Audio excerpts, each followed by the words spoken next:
So now we're going to continue on and get into RTOSs and specifically free RTOS. I'll be swapping up much similar to the C programming lectures where I'll do sort of like a subtopic and then I'll do a demonstration because you'll be needing to, or you should in the tutorials, work on writing some code for free RTOS because this will really help you to sort of further your skill set and get a better understanding of this. And also, free RTOS is a very common operating system. It's also very much like it's a good beginning or entry point into the world of using operating systems on a lower level.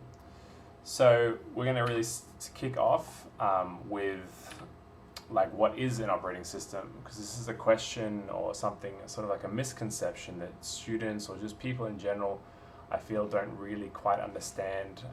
They think it's just some sort of magic software that they run on their computer, but what actually does an operating system achieve? So it of course is software, but it has sort of multiple functionalities, and so we find that like there's the hardware side of things and then there's the software side of things. So the operating system itself needs to be able to manage the hardware. It needs to be able to tell the LCD screen on your computer, yes, show this image, or it needs to get the sound to play when you plug in a USB device. It needs to make sure that it connects and mounts a drive if it's a hard drive.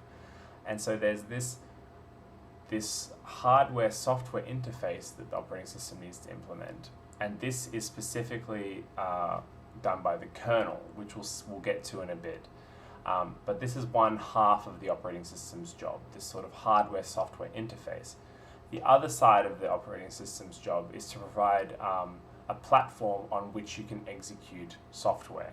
So I can run my little Hello World program. I can run this PDF presentation program. I can run Zoom, right? And so this is a side of the operating system that that most people are exposed to. And when they think of an operating system, they think of this, the start menu here if you're using Windows. Mac has like a dock, and Linux is just a bunch of terminals.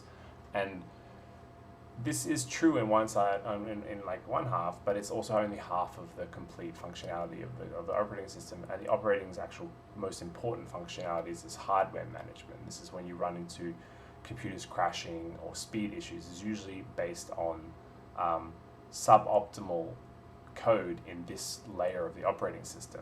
And so some examples of what we would consider just operating systems. When I say operating systems, you probably think of the big few, which is like Mac and Windows, and we have Android as well. And it's actually just sort of like a branch of Linux that runs on a phone or on a tablet or some sort of an embedded device. And of course Linux. And so when people also say to me like, hey, yeah, they know I'm a big Linux guy, and they're like, oh yeah, so you run Linux? And it's like, yeah. And we just say shorthand. And so this is actually, for instance, when I say I use Linux, is half correct. My operating system at the moment, Arch Linux, is a combination out of the Linux kernel. So that's what Linux actually is. It's just this hardware-software layer that manages the hardware and sort of exposes all the functionalities to this upper software layers, and a collection of programs that enable me to show things on my monitors, like window managers that make me have like little nice boxes where I can put my code in and whatnot. And so this is usually, it's pretty much always run the GNU family of software. And so in that way, Linux as an operating system is actually properly called GNU Linux because it's the combination of the two. Now Windows and Mac, they produce both portions themselves, and so you don't have like a Windows blah blah blah. But Android itself, Android is just what sits on top of the Linux kernel. But so we have they really like operating systems themselves split into two different categories. We have like the general purpose operating systems, which we're all familiar with, and then we have real-time operating systems. And so generally, but not always, of course, real-time operating systems, the most important thing is that they have this real-time aspect. But we'll get to this in a minute. But what's meant by general purpose operating system in this context is that a general purpose operating system is run on top of some sort of a platform to implement no specific task and sort of just do a lot of things. Like my laptop, I can play videos on it, I can write code on it, I can email on it, I can do all of these things, like these sort of multiple functionalities, and it's very much general purpose. But then we fall into like these sort of real-time OSs. In this case, they're all generally used for sort of system critical applications, embedded applications, where the system that they're actually part of generally only implements one thing, and therefore they're not really general purpose. But the real-time aspect of it all comes in when we don't the difference is that my computer, my Linux laptop, it has an awareness of time. I mean, I have a clock and it knows roughly what the frequency of the CPU is, although it does change. It's not explicitly concerned with executing certain things in relation to time.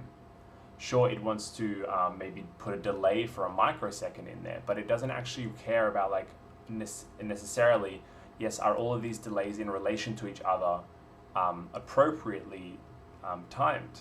And so it has no intrinsic sort of awareness of time. You can patch the Linux kernel to be real time, but Linux and general purpose operating systems are for like the more serious applications, they're not real time. I mean, real time is more so when you want to have this predictable timing, and it's more for like time critical systems, such as brake controllers in a car, or a pacemaker in someone's chest, or like all the control systems in a plane. Like these are really safety critical systems, and where the timing of all the execution of the operating system's code in regard to certain events and time bounds is extremely important. And so that's when you get this real time, right? So I mentioned before that we have sort of like the kernel, and so this is this layer that fits between the hardware and the software. So I mean, when I run my PDF browser now, it needs memory like RAM to run. It needs to save the document or open the document into memory, and to get this memory from the system's like memory pool, it needs to get it sort of allocated to itself at the process, like the process that is my PDF like viewer. And the piece of software that actually handles the sort of allocation, the distribution, or the management of the system's resources, meaning on a hardware level, the memory that the system has, this is done by the kernel. Same as it manages USB devices you plug in and all of these sorts of things. And so we're going to be looking this semester throughout this course at FreeRTOS. And so FreeRTOS itself is is an open source and free to use operating system for, not always, but generally for embedded systems. And so the difference is that FreeRTOS doesn't have this sort of software layer that runs on top of it. It's not designed to be a general purpose operating system. It pretty much provides you with just a very small, like very minimal real-time kernel. And so it has the functionalities which we'll get into in these following lectures of what an operating system needs to implement, but it's just this kernel code. It's not designed to be able to run complex visual programs. These are things that are designed to be put into control systems, into small devices and these sorts of things, game controllers, or like little Game Boy sort of things, right? So then I was mentioning that we have like the kernel and we have this like application layer. And so just to visualize the sort of difference between it, we start from the bottom, that we obviously have the hardware. So this is just purely, we have the silicon and the PCBs and what we actually have on our system. And so there needs to be some software that manages this. This stuff isn't magically just run. It needs code to run it, and the code is sitting in the operating system in the kernel. And so this is the kernel here. And so this resource management is between all of the different the tasks that need the hardware, but also the hardware itself, to make sure that if multiple devices are on a USB bus, that they'll communicate so that everything happens properly. And it is the core of an operating system. You can swap out these applications and whatnot, and you have like your computer will still boot. or you can take away applications and your computer will still boot. But if you take away parts of the kernel, your computer just won't run. It's very much what keeps your computer functional. Everything that fits in this application layer, which is generally referred to as user space, which is sort of like where the user of the computer does their thing. This is where you create tasks and programs, and you can create threads to do multi-threading programming things, which we'll see in this lecture.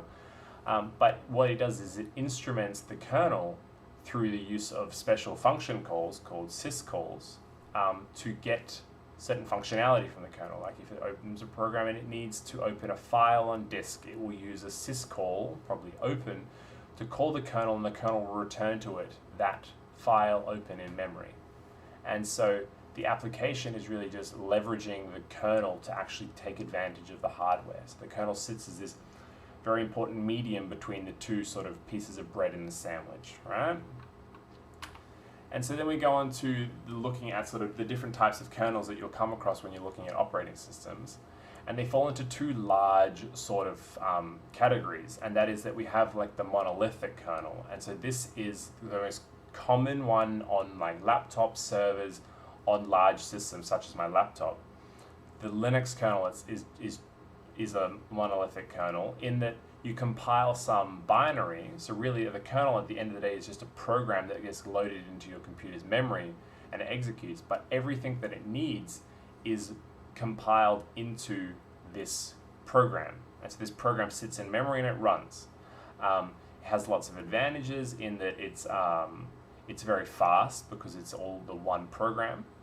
Disadvantages is that it's not, after it's been compiled, while like the Linux kernel is somewhat modular, like it has loadable modules, the whole core of the kernel can't just be like partially changed. The whole kernel needs to be recompiled and deployed.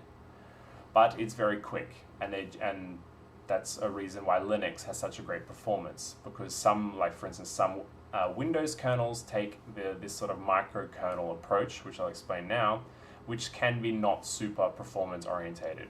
It has some other advantages, namely that your kernel is broken up into sort of like portions, and they each run independently, sort of as little servers, and they communicate between each other. So they have, like you have all of your different sort of device drivers, which in Linux would normally sit in the kernel. These are loaded on top of it as like a service. And the good thing is that if one of your services breaks or crashes, it doesn't bring down the whole system. So on Linux, if this does happen, like if I put bad code into a device driver I'm writing, when I load my driver, my kernel will crash. Like the Linux kernel's code quality is so good that this doesn't happen, but during development, this is a problem that you do have, is that you'll break your kernel instead of just breaking your little portion of the kernel. But the downside is that the structure of such a kernel is that you have this communication between these services and the base kernel portion, and it can be a little bit of more overhead, but we'll actually be we'll be using a microkernel structure using FreeRTOS, because FreeRTOS isn't an operating system like a Linux kernel where we compile a kernel program and then we write our application on top of it. What FreeRTOS is it's a bunch of source files that provide us these base functionalities that we then compile into our project to give us a kernel and our system all as one.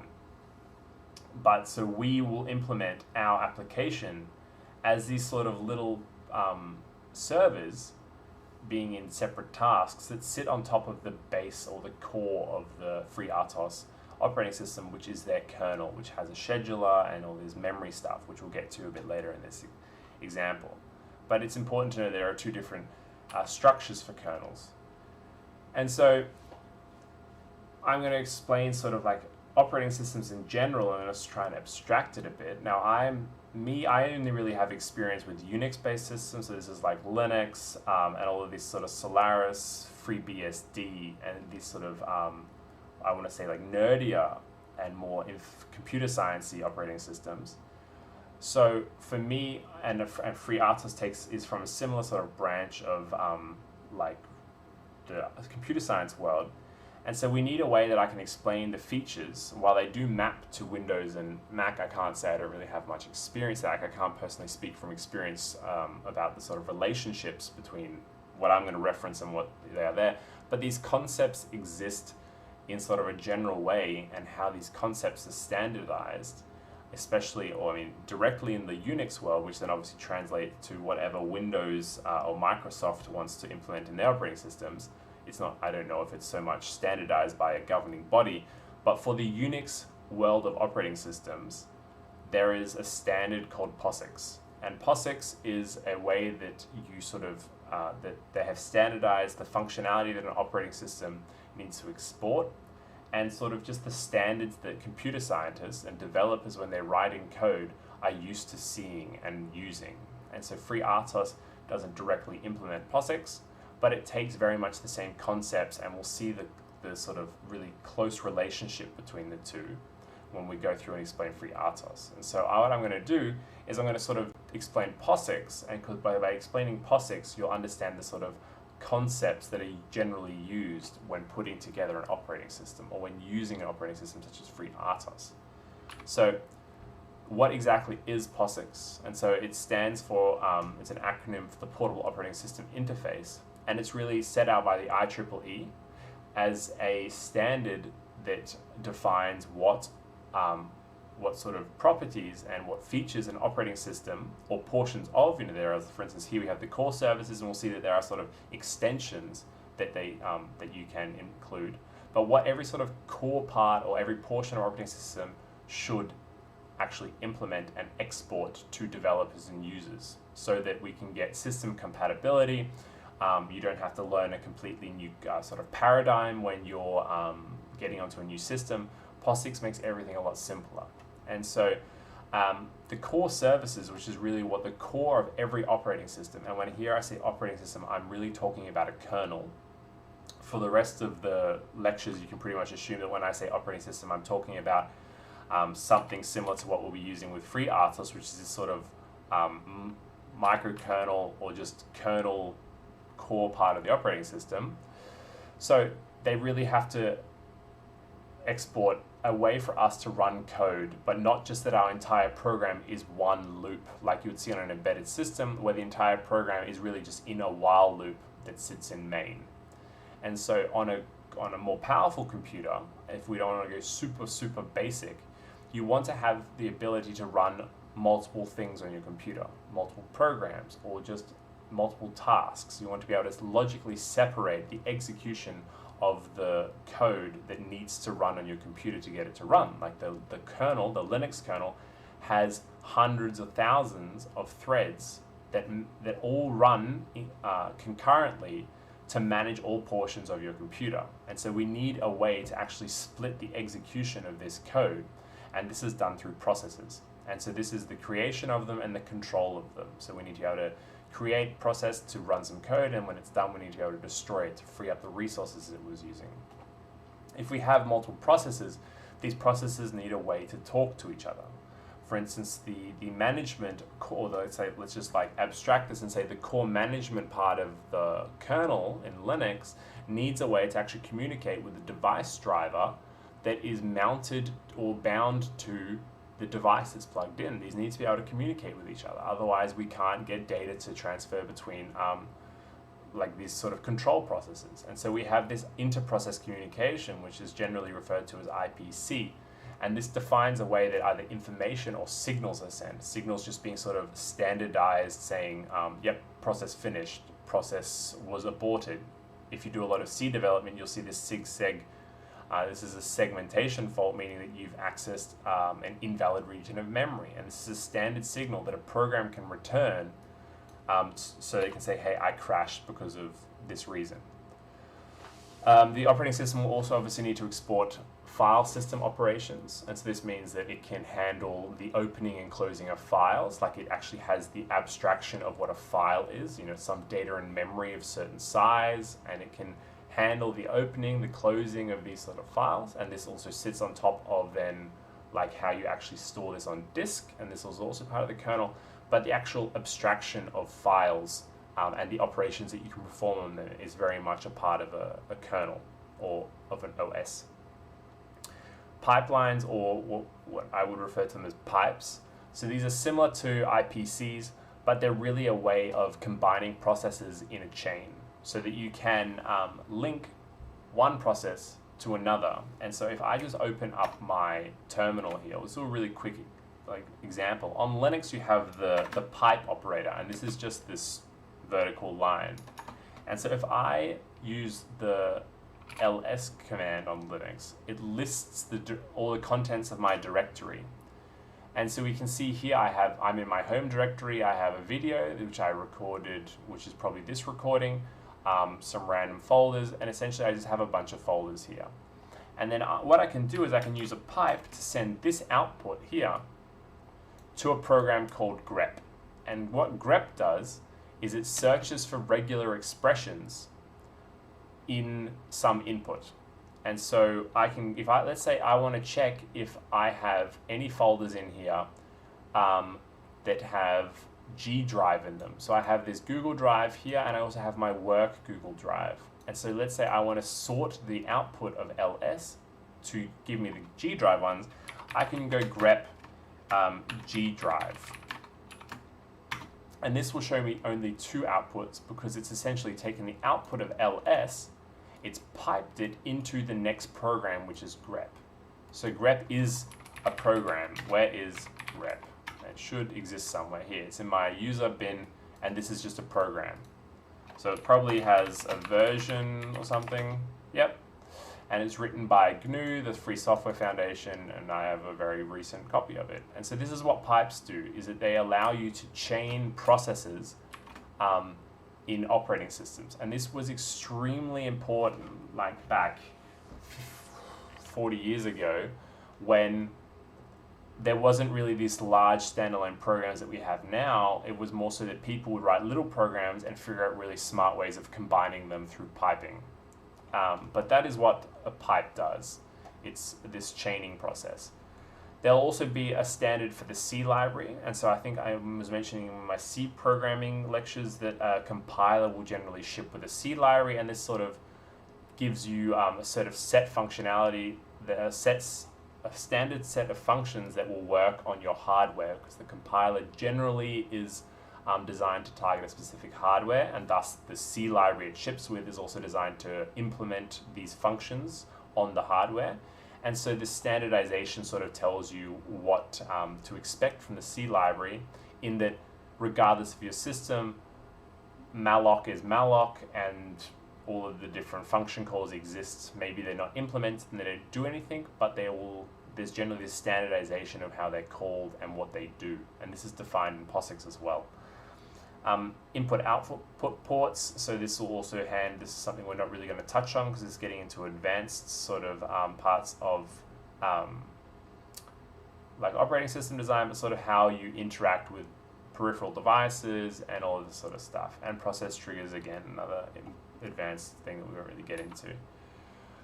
So then POSIX also defines, and this is also sort of important to us since we're looking at real time, they define a set of extensions for real-time and thread extensions. And so, namely, what's important to us is that we want a scheduler. We want to be able to run our processes here, which we create, in a certain order, or to have influence over them, to making sure that the things that we want to run get run over the things that we don't want to get run.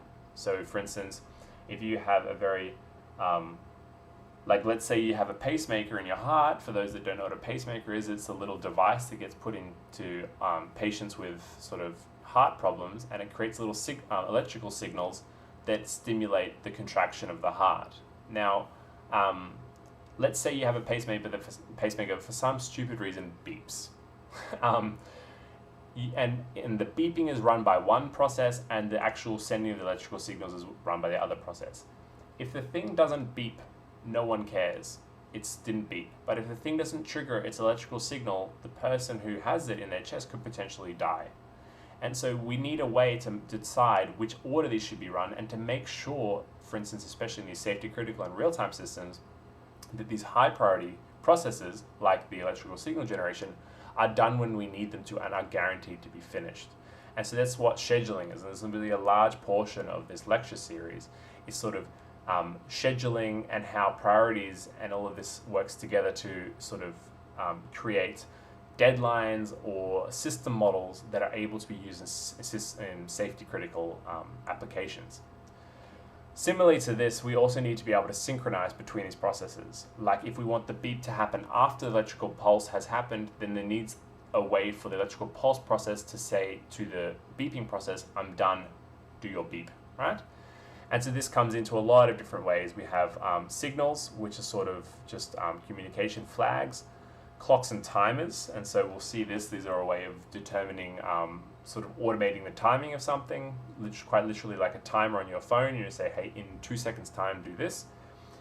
Semaphores, which we'll also get into in quite detail, are a way of locking or creating sort of exclusions. So we want to create some sort of imagine when you have, probably most people have been in some situation, especially as a child, when you were in, for instance, a circle and everyone wanted to talk and like some person had a ball or an object that you'd throw to each other and the person that had the object was the one that talked.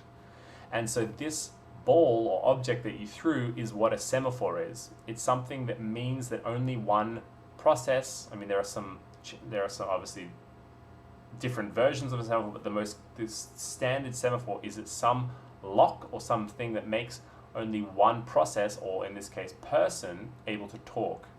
So it's sort of like what people would generally refer to them as locks, because it's something that you sort of close and you open, right? So when you want to use something, you close the lock, and when you're finished with it, using it, you open the lock again so that someone else can come in and then close the lock. A message passing and sort of shared I/O, this falls into sort of IPCs in general, right? I/O again, we won't really get into, especially on a free RTOS board where we don't really have this sort of same I/O concept because we're on an embedded system. Now, so POSIX defines this sort of standard, and now like a pipe, if I go and say to anyone at my chair and we talk about what a pipe is, everyone knows what a pipe is. Irrelevant if I'm doing a free RTOS board sort of program or not, I can say, oh, and I can like pipe the output. Free RTOS might not implement a pipe, but there is some way to send the output to another process, right? And so it has, for instance, queues, and a queue could be used to get the same functionality as what a pipe is, right? Oh, I said it right here. So by explaining POSIX, I'm hopefully being able to then sort of explain what free RTOS does in its functionality of its components, which don't necessarily conform to the POSIX standard. POSIX really talks about processes. Free RTOS talks about tasks. POSIX has like pipes, and we have queues, and they have shared memory regions in POSIX, and here we just really have semaphores locking dynamically or statically allocated variables, right? But so we can then sort of dive into free RTOS because it's going to be important for us to understand what it is, and you're going to be using it practically throughout this course in the tutorials. So we mentioned before it's a microkernel, but the difference is that it's not, like I was mentioning before, in that Linux is a compiled program that sits below your sort of applications. The free RTOS is compiled into your program, meaning that it's a very small, lightweight thing. So if we actually look in the libs, so this is, for instance, the emulator you'll be using in these tutorials, and this is inside the library files. And so in here, this is all that the free RTOS is a set of files that implement certain things. So if we look, for instance, we look at the prototypes of the tasks, and we look at a list of what they have, it only exports to you sort of the functionality. Like we have task notify, we have some sort of like yielding, this is all scheduler stuff. And so in here, the files themselves export the functionality of the kernel, but we actually compile these source files, these C files, into our project. And so it's compiled with the system, right? And therefore, we can't load applications dynamically. Really, if we want to change application, we have to modify all of the source files, recompile the program, and then if we're running on an embedded system, flash it onto the board. And so the free RTOS in this way, it works like a library in that we just import or we include the source files, like we will actually compile the C files and then use the headers to include the functions that we want in our project, in our C file, right? Now, it's all written in C, and essentially those files I showed you before, they are general, those files are always used, and then what happens is that for each individual hardware platform, you have to write a ports file, like you port it, so you're sort of defining how these different functionalities are implemented on certain hardware platforms, be it a laptop, be it a small embedded device. And between embedded devices, if it's an ARM or a RISC, there's all different sorts of things to take into account. So there is also then no device drivers or advanced memory management. Like a large part of the kernel in Linux is managing that certain processors have certain memory, and that when you plug in a USB device, there's a driver to manage communication with the device. Free RTOS doesn't have any of this. It is very much a minimal implementation to provide you with the basics of like queues, semaphores, scheduler, and all of these sorts of really minimal things that you need to achieve like basic OS functionality. But this means that the responsibility of creating code to interact with devices or peripherals or to do memory management falls on the programmer. Now you can, for instance, get other libraries that have already got code to interact with devices, but you have to pull this code into your project yourself. Like the free RTOS operating system doesn't do this. Okay, and so this is from TUM. So now, what free RTOS does, this sort of core source files, is it really makes us able to do multitasking. And so there's this multitasking support, and what this helps us to achieve is that we can sort of split up our code into multiple tasks or multiple processes to achieve better structured code that is maybe more reusable, right? And so we can sort of split all the different functionality of our program into little chunks. We can develop them separately, and it becomes a lot simpler to develop programs or to update them or improve them, right? So there are, just generally, it's one thing is really important to notice that it's open source, and it's also very frequently used in the let's say hobby community or non-commercial community, and therefore there's a lot of help online. So if you have a problem with it or you want to understand something, I implore you to go and Google stuff, and you'll find an absolute abundance of material on it. Similarly, there's all of the API and everything is documented both in the source code itself as well as online on the freeRTOS.org or whatever their website is. And it's also it's so commonly used because there's this ability to just write a port for it, and then you can run it on your hardware. And so it's generally, if you have some sort of common development board, like you have some STM32 discovery board, it's very common that there'll be ports for it existing. You'd have to have some really obscure custom board for it to not have one existing. So let's look at, this is sort of important, is that this, no, it's not really that important. But anyway, so let's look now at actually what we looked. We had a similar diagram before that looked at an operating system, but now if we break down like just the kernel, there are sort of three core functionalities that are required, and what free RTOS also implement. Before the very core of an operating system is a scheduler, is some piece of code that allows us to manage the running of tasks of other code, right? So without a scheduler, we obviously can't have tasks. So there we say the core of the kernel is this piece of code that actually switches which tasks should be run. And so on top of that, we have obviously tasks, which are little sort of packets of work or code that need to get done. And this is what they're either applications or system threads processes, right? And so for us, we'll develop separate little tasks, for instance, to draw things or whatever, or generate some sort of output, right? But they also need to be able to access hardware resources. And so there's sort of ways that you can handle this is when it comes into, for instance, in Linux, you'll have device drivers, and for instance, for free RTOS, really up to the user to then implement the code in the tasks code body that interacts with the hardware resources, right? Between them, we need to be able to synchronize and share data. So we need to sort of signal certain things have happened. And this is the general sort of IPC method or synchronization methods. And this is also something that FreeRTOS exports. But the difference is that here, if we're dealing with like a real-time kernel, that all of these sorts of things can have also an inherent linkage to time. So we can send messages, but we can also say, I need this message to be delivered by this time. So this is real-time portion of it.